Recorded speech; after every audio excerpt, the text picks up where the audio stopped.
Квинтесенција со Ацо Станковски. Квинтесенција доаѓа од Аристотеловата филозофија за конституцијата на светот и постоењето, кое е конспирирано како комбинација од 4 елементи: земја, вода, воздух, оган. А петтиот елемент кој ги соединува сите и ги регулира е наречен квинтесенција. Неговото поимање е блиско до постоењето на духот во метафизиката или како космичка интелигенција во езотеријата. Добро вечер, драги слушатели на Радио Слободна Македонија, радио кој емитува во боја. Еве повторно заедно во Квинтесенција, сега е околу 17 часот, но ноќе, како што гледаме, може би треба нешто да се направи со поместување назад напред, за да имаме и преку зима малце ден. Но како и да е, метрополата функционира во својот полн капацитет. Навистина, роеви од автомобили и луѓе се сливаат по улиците на овој чудесен град кој полекано сигурно добива статус на метропола. Може би му требаат уште неколку битни институции кои имаат цивилизацијска тежина, би рекол дека, например, еден музеј за ликовна уметност кој би бил поставен во историски контекст, кој би одразил историјата на не само на македонската ликовна уметност, туку и историјата на ликовната уметност во регионот. За таа цел можам да посочам дека дел од нашите музеи во своите депоа имаат прекрасни збирки, регионални збирки, пред се добиени со размена со републиките од бившата СФРЈ, така да имаме дела од дури и класични мајстори од крајот на 18 и почетокот на 19 век, од познати ликовни уметници од Словенија, од Хрватска, од Босна и Херцеговина, од Србија, од Црна Гора, од тие републики кои едноставно ја сочинуваат бивша федерација, сега веќе непостоечка. Како и да е, во депоата на музеите пред се во Националната галерија и во другите музеи има брилијантни збирки кои можат да го одразат тој регионален аспект на ликовната уметност низ 1, 2, па и 3 века. Да не зборам за ветераните на македонската уметност, основоположниците и корифеите, чии дела би требало да бидат убаво представени пред македонската и светската публика. И конечно, тоа секако би го поспешило архитектонскиот доим на градот и конечно би привлекувало и туристи, и научници, и луѓе од државата. Такви музеи кои се значени и големи, мислам некои од нив се навистина монументални, како Лувр во Париз или Ермитаж во Санкт Петерсбург или National Gallery во Лондон, па и Прадо во Мадрид или, например, Рајксмузеумот во Амстердам. Тоа од секогаш биле епицентри на туристичкото интересирање и токму затоа, веројатно, урбаниот туризам е супериорен во однос на оној природниот, затоа што еден Париз, например, прави многу повеќе обрт од туристи отколку што тоа целата азурна и Атлантска обала го прават. Истото е со Нью Йорк визави Ист Коуст или LA во однос на West Coast. Во Америка, да не зборам за Амстердам, визави сите други можни туристички места кои на некој начин упатуваат на природните убавини на таа исто прекрасна земја, нели Холандија, која спојува неверојатен тип на култура и природа, една рамничарска земја со една елегичност во својот пейсаж, со големи неба, бескрајни неба и низок хоризонт на почвата, главном со сребрникави детали и цаклења од тоа море, бескрајно и големо. Но, ете, повторно, значи, луѓето што доваѓаат во овие супер туристички земји, пред се одат во главните градови, затоа што таму има културни институции кои даваат еден вид на сонување, нели, еден вид на експеријанс кој е редок, кои во своите земји не може да го видат. Тука мислам и на театрите, и на оперите, и на филхармониите, и на балетите во тие места. Еве, например, како во Москва Большој театарот, кој е светски познат, или сите оние театри на Бродвеј што се во Њу Јорк. И така, значи Скопје треба да иде во тој смер да ја поспешува својата културна инфраструктура, со тоа да станува град кој ќе биде мета на туризмот, на европскиот и светскиот туризам, и да ги комбинира тие природни убавини што ги има Македонија и исто така културните вредности што полека но сигурно си добиваат и своја амбалажа, нели, за да бидат добро представени пред светската јавност, зашто ние сме се поповрзани и поповрзани на светско ниво. Денеска веќе комуникациите се толку напреднати што навистина можеме да кажеме дека живееме период на остварување на концептот на големото село и така веќе сите оние непремостливи пространства од пред пола век сега се веќе решени, да не зборам за комуникацијата преку електронските медиуми и сите овие сајбер изуми и гаджети што излегоа на површина, така што денеска еден човек кој бил експерт за одредена дејност онлайн може да работи за било која точка во светот. Например, работи во Скопје за некоја фирма која е во Њу Јорк, или работи од Пекинг, или некоја мало село во близината на Шангај за некоја фирма во Индија, Русија или Британија. Како и да е, тоа се тие навистина придобивки од технологизацијата која непрестано нуди нови конформистички машини, но веројатно тоа е еден голем стрим кој никако не може да се сопре. Но она што може да се направи за човекот да биде посталожен и похармонизиран во овој супердинамичен и хаотичен свет е да го регулира прашањето на политичкиот начин на функционирање на општествените активизми. Човекот мора да се погрижи да внесе од целот тој галиаматис една морална вертикала без која веќе тој навистина ќе престане да биде човек, туку ќе се претвори во некаков автомат. Токму затоа гледаме дека на светската сцена све повеќе и повеќе излегуваат на површина движења, партии, идеологии кои го артикулираат она човечкото во смисол на преиспитување на вистинските смерови кон кои да оди човештвото, самата интеракција меѓу луѓето, хегемонијата, прашањето на империализмот, прашањето на капиталот, прашањето на автентичноста на културите и автентичноста на политичкиот дискурс, проведувањето на истиот и така натака. Пред некое време веќе бевме во една неподнослива, би рекол, ситуација, во ситуација која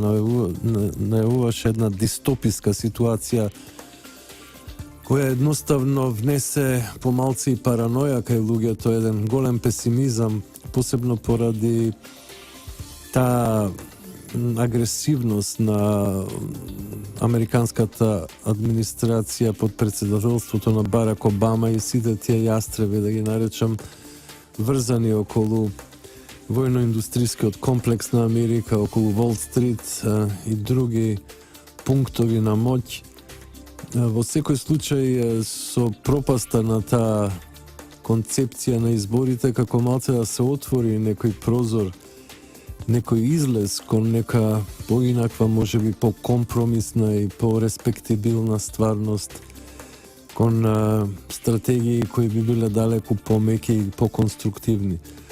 Да речеме, отвореноста на Трамп и неговата администрација кон Руската федерација и кон господинот Путин, или, например, кон други пред ова конкурентни на работ на војната, нели, со кои беа американските Соединети држави, сега како да има шанса сето тоа на некој начин да се изнивелира и да се најдат решенија кои не би биле така агресивни и така насилни. Но ние веќе 20-30 години гледаме една многу насилна американска политика, хегемонистичка политика, империалистичка, која сака да спроведе диктатура врз остатокот на светот низ разни механизми. Механизмите се безбројни, исто така и стратегиите. Пардон. Но би можело сето тоа да се стилизира во една кратка реченица дека тие сакаат да го глобализираат светот, но под една управа, под една светска влада со која би доминирала американската политичка и бизнис елита, поточно токму овие луѓе кои сега се најдоа од другата страна на моќта, нели? Едноставно, триумфот на Доналд Трамп ги стави под знак прашање. Не дека Трамп е Робин Худ, кој излегол од Шервудската шума и ги победил сите тие платеници на шерифот од Нотингем. Напротив, се работи за една огромна народна подршка пред се од сите оние што беа само до пред 20 на години средна класа поради луксузот на водење безбројни војни и агресии и билдање на моќта, милитарна и секаква друга на американските држави соединети, нели, едноставно сите тие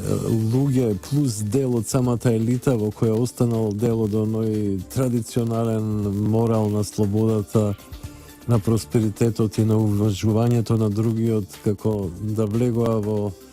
симбиоза некаква и таа огромна сила на некој начин, на најкредибилен начин, или преку избори, успеа да дојде на власт, што беше шок за светските елити, посебно за оние кои беа поддржувани од комплексот на Соросовиото здружение, секако не за народни игри и ора, туку за предоминација во политичките и економските сфери, како еден вид агентура, филијала на CIA и на други веројатно групации од интерес, уште потајни, уште поморничави, и секако владите на неолибералистите кои едноставно сега ќе бидат веќе без подршка и ќе пукаат по сите шевови. Како и да е, ние можеме сега малце да здивнеме, нали, Господ да го чува господинот Доналд Трамп, зашто тој во себе како символ обединува многу интересни идеи кои би можеле да се воспостават, како прво помирувањето со Русија и со Путин. Тоа би ја олабавила цела оваа регија, значи од Украина надоле па се до Турција и Сирија. Потоа заедничкиот настап кон екстремните исламистички организации кои внесоа огромен нерод на Блискиот Исток и во Северна Африка, а кои беа всушност кели и манипулирани повторно тајните служби преку администрацијата на Обама и сите тие од типот на Клинтонови и така натака. Џо Бајден, ете, тој држи Украина. Истата шема секаде, нели, обоена револуција, заведување на недоволно интелигентните и недоволно искусните луѓе, создавање една трендовска атмосфера, една лажна полетност, на некаков си револуционерен восхит, глорификација на одредени исто така симптоматички периоди од историјата на политиката на светот од последните 50 на 60 на годините, епопеја околу 68-та, која не беше ништо друго освен користење на некои маоистички структури, прокомунистички структури од страна повторно на тајните служби на Западот, пред се на CIA, поради слабењето на одредени држави како Италија и Франција, каде што вистинската левица во тоа време имаше подем. Операцијата Гладио на CIA исто така придонесе за такви фейкувани, нели, ситуации, екстремни ситуации, ситуации кои подразбира всушност терористичко делување, како што беше, например, убиството на Алдо Моро, премиерот на Италија, од страна бригате Росе, како што видовме, тие беа контролирани и усмерувани од CIA преку операцијата Гладио, и исто така да спомнеме за она што се случуваше во Германија со Баден Мајнхоф, каде што сите тие всушност беа и убиени во затвор под мистериозни околности, а секако користени за некои цели кои тајните служби ги имаа всушност воспоставено нови пат на еден многу подмолен и многу маскиран, камуфлиран, би рекол, камелеонски начин. Но такви се тие ужасни игри кога се работи за такви интереси, а посебно кога имате водство кое е бескрупулозно, кое што се вика нит Бога почитува, нити ближниот го почитува, туку само силата и само силата, ако е носител на силата, тогаш што е обезграничен и ја здисува до бескрај. Но за среќа, космичкиот интелект има своји планови, значи Севишниот ги гледа сите тие ствари и интервенира на најчудесен начин. Кој би се надевал до само пред година-две дека ќе се случи вакво чудо со Доналд Трамп. Но исто така и Брексит беше едно мало чудо. Ете ги имаме, значи, тие неколку ситуации, фантастични би рекол ситуации. Прво беше Брексит, кога Британија излезе од Европската унија, што беше удар за една исто така ужасна институција, една деформирана држава, да речеме псевдодржава или унија, ако сакате, нешто што не требаше да биде така во времето на Шуман и неговите размисли, но се сврте во една прототалитаристичка, неолибералистичка структура, еден систем политички кој едноставно ги занемарува интересите на своите граѓани, а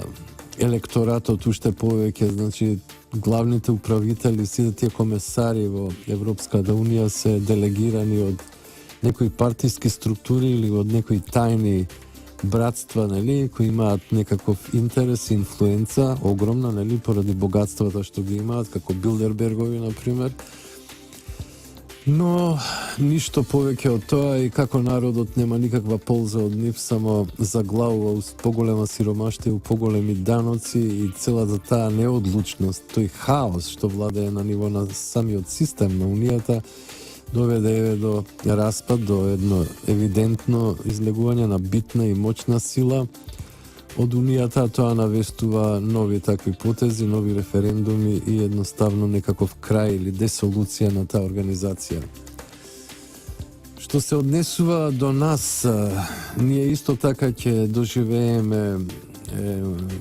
тотална промена во наредните месеци, нели, уште, да не зборам за година или две. Пред се, значи, Брексит, број 1 ситуација, број 2 ситуација, изборот на Трамп, уште пошокантна, состојба која го на некој начин разбуди светот или го раздрма светот. Са сите други структури што беа неолибералистичко ориентирани се во тотален хаос. И конечно сега на 11-ти, крајот на оваа трилогија, нели, на 11 декември, кога македонскиот народ конечно на избори кои ќе бидат всушност и референдумски, ќе има шанса да го шутне од сцената овој чуден пајачо, овој предавник, кој вешто воден од страна на големиот брат и нанесе огромна штета на македонската држава и не престанува во тоа. А сега, драги слушатели, малце реклами и музика, за да се смирите и да здивнете од сите овие динамични и суперактивни ситуации на светско и локално ниво.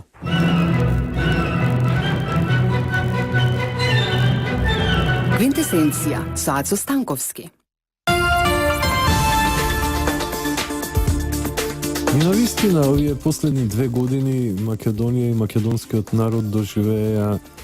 невидена тортура, би рекол. Меѓународниот фактор или големиот брат, подобро да го наречеме, зашто тоа е преширока рамка меѓународниот фактор. Тоа воопшто не е меѓународниот фактор, се работеше за 1, 2,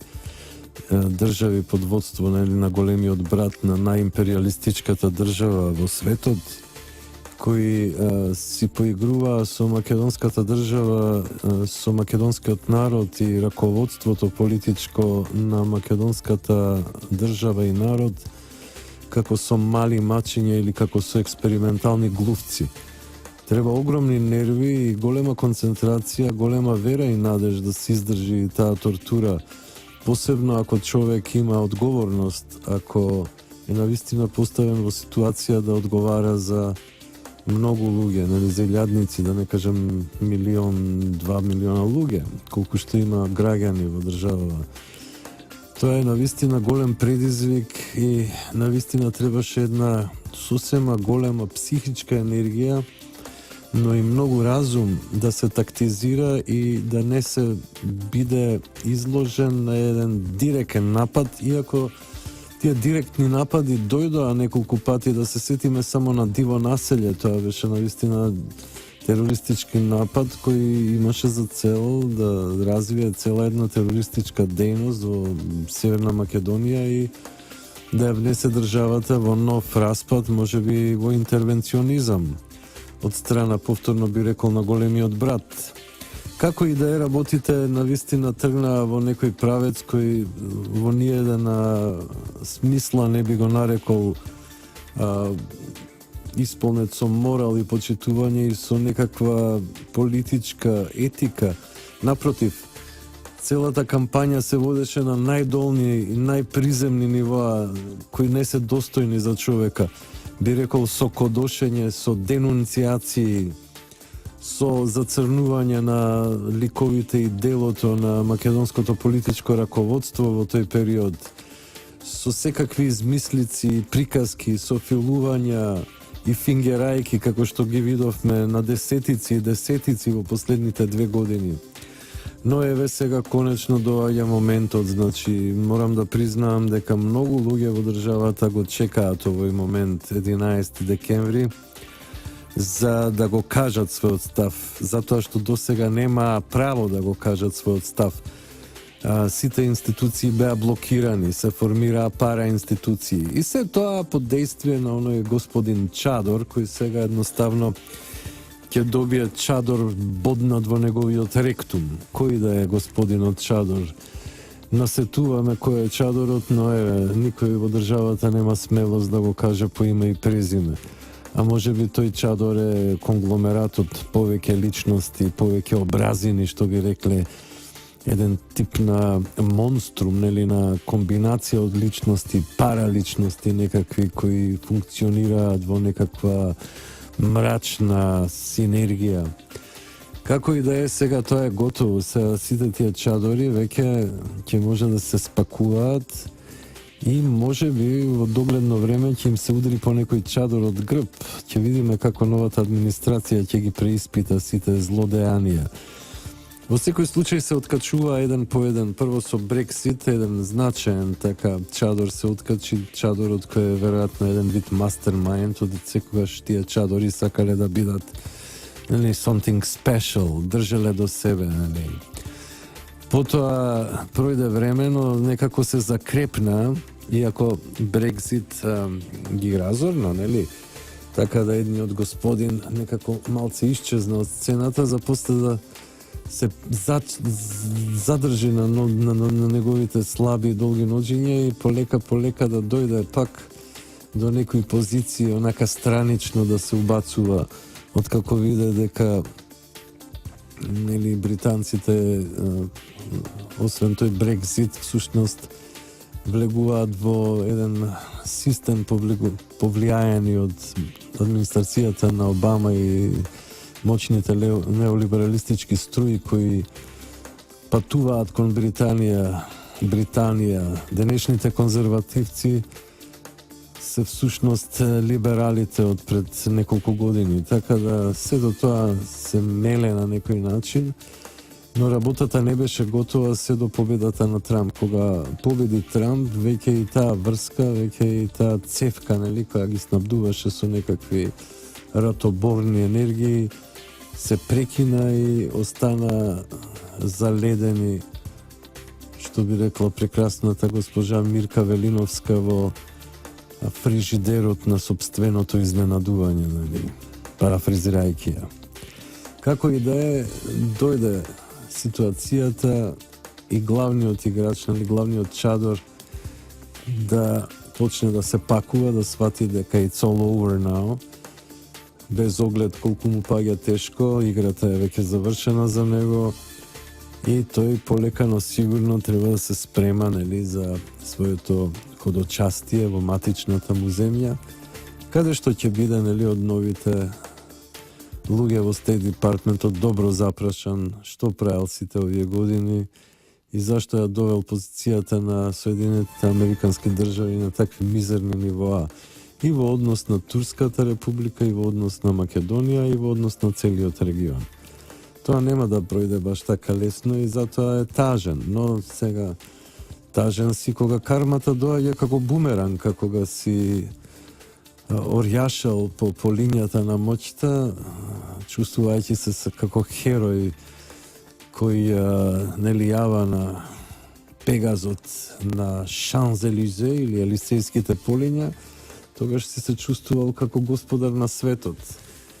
Па што викаат нашите северни соседи, коло среќе се окреće или тркалото на среќата се врти. Па сега дојде време некако другоменни да сркаат граѓаните на светот. Првиот момент, таа помирливост со господинот Путин од страна на господинот Трамп, цели структури кои живееа од тоа непријателство и кои сакаа да ја обноват студената војна за големи профити, нели, и влијанија, одеднаш паѓаат како попарени вошки. А тоа е голем број, како што гледавме, како што видовме многу добро како Ердоган, како султанот, нели, си ја чисти својата територија од сите тие инсталации. Така се замислете колку ќе има такви вошки што ќе бидат изолирани од пунктовите на моќта на интернационално ниво. Значи, тоа ќе биде едно генерално чистење, но исто така и во самите штати, нели,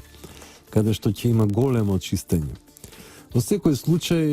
тоа на некој начин ги радува оние луѓе кои се етички одредени во однос на политиката, а тоа е аксиома која не треба да се заборави и пренебрегне. Зашто етиката е суштинска, таа генерира состојба која значи живот, а неетичноста и аморалот значи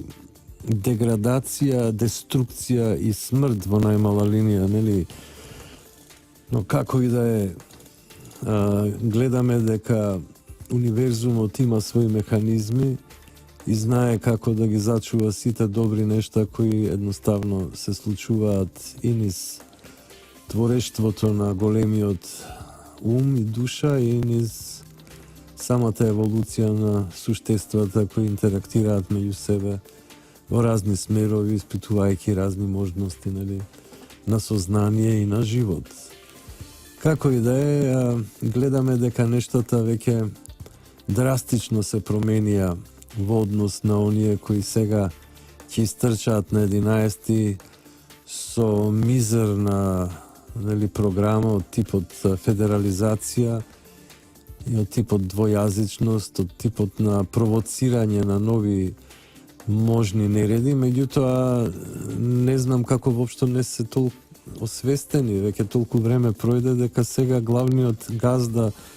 главниот играч, барем што се однесува до овој регион, е сосема нов играч, а тие се ставени од другата страна како следбеници на неговите главни непријатели, а тоа беше администрацијата која падна сега, со се целата, нели, американска елита која тормозеше, која дрмаше, нели, која предизвика маса војни и конфликти во светот, и конечно Сорос, нели, како еден значаен непријател на новиот американски председател кој треба да биде детронизиран, деконструиран, раштиман, расклопен и едноставно фрлен во небиднината, нели, на буништето на историјата, каде што и припаѓа после сите овие дејанија кои беа мрачни, кои предизвика ужасни катастрофи и губиток на многу животи на луѓе во светот. Ете, тие не разбираат дека доаѓа сосема нов електрицитет кој ќе биде фатален за нив. И понатака танцуваат во истата музика, мислејќи дека ништо нема да се смени. Но тоа е една голема нивна заблуда. И те како ќе се смени, како што све се менува. Така да и нивната поддршка ќе падне на нула и веројатно ќе пројдат катастрофално на овие избори. Би прогнозирал дека на вистина тие ќе го почувствуваат овој пат гневот на македонскиот народ, без оглед дали бил десно или лево ориентиран, без оглед дали бил припадник и симпатизер на ВМРО и нивните пријателски коалициони партии или бил припадник на СДСМ во оној смисол кога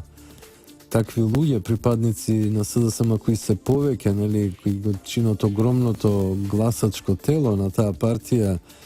а тоа беа 280.000 од минатите избори, дека огромен дел од нив, мислам дека со индигнација и анимозитет гледаат на овие салта мортале на нивниот формален водач. Мислам дека веќе тој не е и вистински водач. Мислам дека овие луѓе кои во секој случај, без оглед дали биле од левата политичка провиниенција,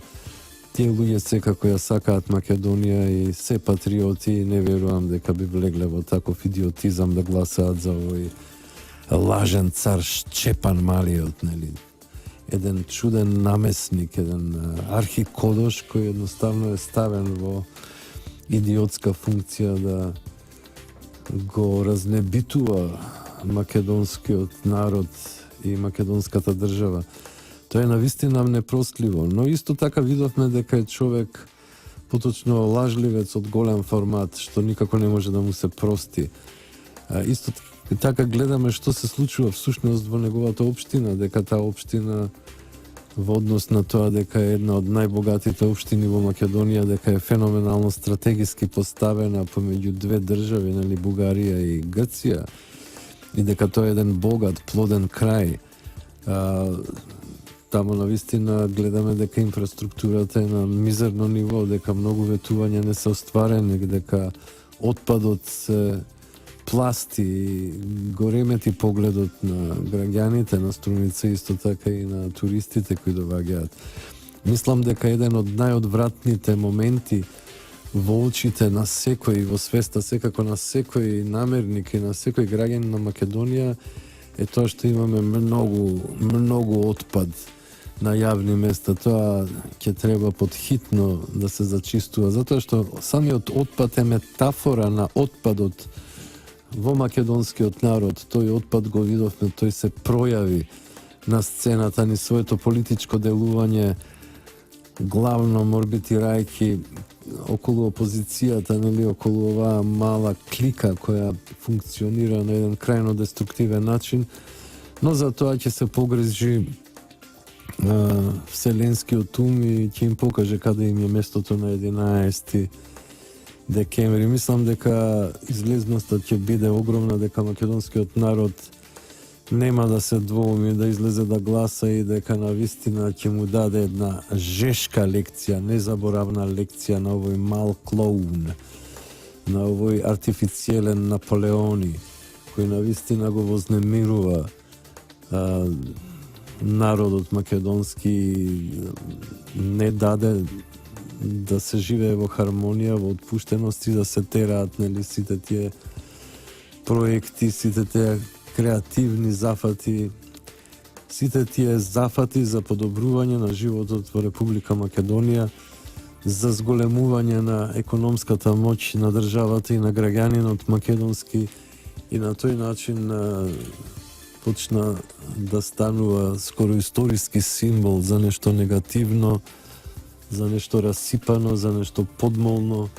за нешто гадно, од кое секако македонскиот народ треба што побрзо да се ослободи и да го фрли во небиднината на заборавот. Сето тоа ужасно дејствување на овие луѓе кои би ги нарекол со полно право крајно безсловесни луѓе, опортунисти без било каква етика во себе си. Луѓе кои лажат, кои се склони кон криминал, кои се склони кон најдолнен тип на местенки, и тоа навистина е неподносливо и човек не може да го толерира тоа. Може би на ниво на екзистенција може да го толерира со својот, да речеме, христијански смисол за толеранција, но никако не може да го толерира во самиот систем, зашто секоја таква изопачена фигура која функционира во системот во ен дефект создава огромна изопаченост, една ужасна неправда и грдотија на сите нивоа. И затоа ова што ќе се случи всушност на 11 декември треба да биде едно генерално чистење од страна на македонските граѓани во однос на сите овие криминални изданоци, во однос на сите тие политички гадинки кои се на котија во огромен број, кои ја преживеа, нели го преживеа системот, десолуцијата на СФРЈ, кои активно го попречува македонското патешествие кон независноста, кои правеа све за да дерогираат македонската државност и достоинство, кои го продадоа името, знамето, кои ја искрадоа и упропастија македонската индустрија, оставија 250.000 луѓе без работа, а потоа за време на татковинската војна од 2001 беа кодоши, беа субверзивци. И така со фалсификат дојдоа на изборите и сега, после се сакаа да се вратат. Тоа никако не може да им го дозволи овој народ, кој е свесен и достоинствен, кој држи до себе и до својата држава и до своите браќа и сестри, граѓани на Македонија, без оглед од каква етничка провиниенција се. Меѓутоа има многу добри луѓе во Македонија кои ова го знаат и ќе знаат да го санкционираат на 11 декември 2016 година.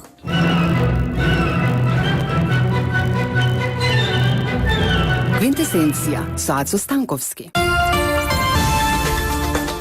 Драги слушатели на Радио Слободна Македонија, радио кој емитува во Боја, во ова издание на Квинтесенција би сакал да резимирам со неколку интересни пункта кои на некој начин се обсервативни и прилично примамливи за анализа, а тоа е сето она што се случи оваа 2016 година, поточно во втората половина од 2016 година, почнувајќи со сите овие глобални и па и локални изненадувања, како што беше, например, Брекзит, па потоа изборот на Доналд Трамп и конечно последниот дел од оваа трилогија која ние ја гледаме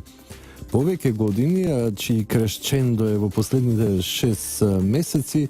сигурно ќе ескалира во еден огромен спектакл на 11 декември и тоа ќе биде конечниот триумф на оваа чудесна приказка во 3 дела, како еден вид на драма во 3 чина, која навистина создава неверојатни чувства кај многу луѓе и на светски план и на локален план, како што е тоа, например, она што се случи со сите оние ненајавени ситуации, ситуации на големо изненадување, како што беше тоа Брекзитот, нели? Самиот Најџел Фарад во еден момент, мислејќи дека нема да можат да го разбијат тој страутен зид, нели, на евробирократијата и сите тие корумпирани, би рекол, политичари во Обединетото кралство, кои секако беа насочени кон бриселската елита и на некој начин беа длабоко поврзани со тој концепт на владење, со тој елитистички концепт на владење. Значи, самиот Најџел Фарад, еден од заговорниците на Брекзит, негде во доцните часови, мислејќи дека е изгубена борбата на тој референдум, си легна и кога стана помалце депресивен дека сето тоа било залудно, одеднаш гледа дека победиле после финалното броење на ливчињата гласачки и тоа беше еден огромен тип на изненадување кој посебно во Европа предизвика вистински шок, посебно кај сите оние структури кои направија една страутна бирократска цитадела, тоталитаристичка по својот шмек, и одеднаш сватија дека стварите не функционираат онака како што тие замислиле. Уште поголем шок од овој беше оној кога Доналд Трамп ја победи Хилари Клинтон на изборите во USA. Тоа беше страутен шок, би рекол, спектакл од планетарни размери, кога сите наводно нели сериозни новинари, експерти, аналитичари, политолози, цела таа болумента која се храни, која се профитира фактички од трудот на работниците, на креативните луѓе, направија такво промашување и таква глупост, што веројатно не би требале повеќе да се бават со таа работа, толку е голема таа компромитација. Но победи Трамп и едноставно сега веќе тоа е вториот чин каде што го добиваат структури кои се проконзервативно, традиционалистички ориентирани, кои сакаат да го ревидираат општиот светски поредок. И конечно сега очекуваме третиот чин да се случи на 11 декември, иако Македонија е диспропорционално мала во споредба со овие гигантски светски сили, но тоа ништо не значи. Во еден херметички смисол Македонија е такако голема и значајна, посебно што сите овие процеси на некој начин тргнаа од Македонија. И во Македонија е оној алев, она чудесно алхемичко стакло, она кугла на сите гатачи, нели, на сите пророци, која едноставно го одразува она што се случува и ќе се случи, а би можел да констатирам дека навистина третиот чин ќе биде вистински кресчендо и едно гранде финале на оваа епопеја, на оваа драма во три чина. Ве поздравувам во овој момент, драги слушатели. Тоа беше Квинтесенција со Ацо Станковски, радио дифузно друштво, Радио Слободна Македонија. Со мене беа Никола Јовановиќ и Далибор Зафировски, моите верни витези на овој поход кон вистината, добрината и убавината. И јас ве поздравувам. Денеска е понеделник 21.11.2016, лето Божје. До слушање.